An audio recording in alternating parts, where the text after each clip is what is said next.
chasseurs IMO, 9h30, 10h. Catherine Caled, Marc Ezrati. Et on vous retrouve, messieurs, dames, pour la suite et la fin de notre rendez-vous chasseurs IMO. Et là, on va parler, c'est l'heure, comment on pourrait dire... De réponse de pro. Voilà, réponse de pro, tout simplement, c'est ça. Sud Radio, les chasseurs IMO, réponse de pro. Avec le groupe Socaf, partenaire incontournable des pros de l'immobilier. Voilà, même le jingle le dit, hein, c'est pour vous dire. Hein. Et aujourd'hui, on est d'ailleurs avec Maëlle Bernier, elle est directrice de la communication et porte-parole du site de courtage meilleurtaux.com. Bonjour Maëlle. Bonjour Marc. Alors on va revenir ensemble sur cette escroquerie là dont on a entendu parler récemment, là, vous savez, sur la renégociation des taux de crédit immobilier. Plus de 1000 personnes ont été victimes de cette arnaque, parmi elles un propriétaire du Vaucluse qui a contacté un courtier qui lui demandait d'avancer 5500 € pour engager une action en justice contre sa banque qui lui permettrait éventuellement de réduire son prêt immobilier de 17 000 €. Alors ma question est simple, Maëlle. Est-ce que quand un courtier vous demande d'avancer des milliers d'euros pour engager une procédure, c'est légal? Non. Ah, ça c'est une réponse. Non, il y a une loi. La loi, c'est la même pour tout le monde. En fait, c'est qu'un courtier, il n'est rémunéré qu'au moment où les fonds sont débloqués. Donc ça, c'est la loi, déjà. Et en plus, donc aucun courtier ne peut vous demander d'avancer 5 000, 6 000 € ou n'importe même 500 €. Ça n'existe pas, ce n'est pas légal.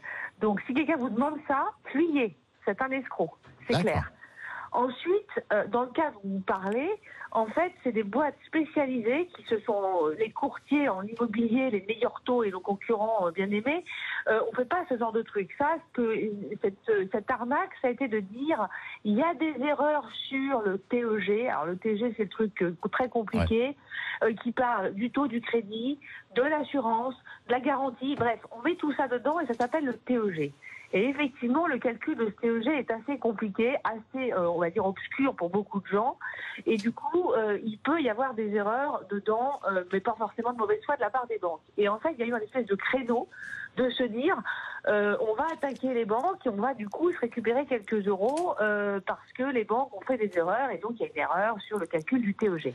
Alors, et en fait, l'escroquerie, elle porte là-dessus, en fait, sur ces gens qui se sont mis à faire ça. D'accord. Alors, dites, est-ce que avec les taux d'intérêt, les taux de crédit immobilier qui sont de plus en plus bas, est-ce que vous avez noté un nombre d'escroqueries plus importantes ces derniers temps?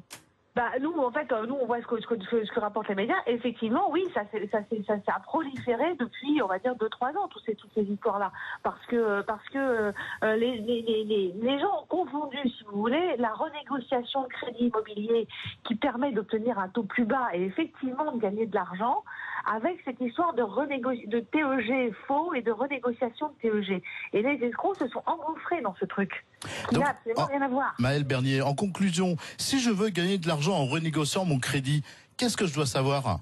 Bah, de toute façon, si on vous demande de l'argent avant de commencer, déjà, niet, première chose. Et deuxièmement, c'est très simple. Si vous avez un taux aujourd'hui qui est supérieur à 2,5, vous avez intérêt à le renégocier avec un courtier ou avec votre propre banque. Mais dans tous les cas, vous n'avancez pas un centime. Maëlle Bernier, merci. Je rappelle que vous êtes porte-parole du site de courtage meilleurtaux.com. Merci d'avoir accepté notre invitation et très bon week-end. Merci beaucoup, Maëlle. Merci Maëlle, au revoir. 9h53, on va retrouver Michel Leschneau. Sud Radio, les chasseurs.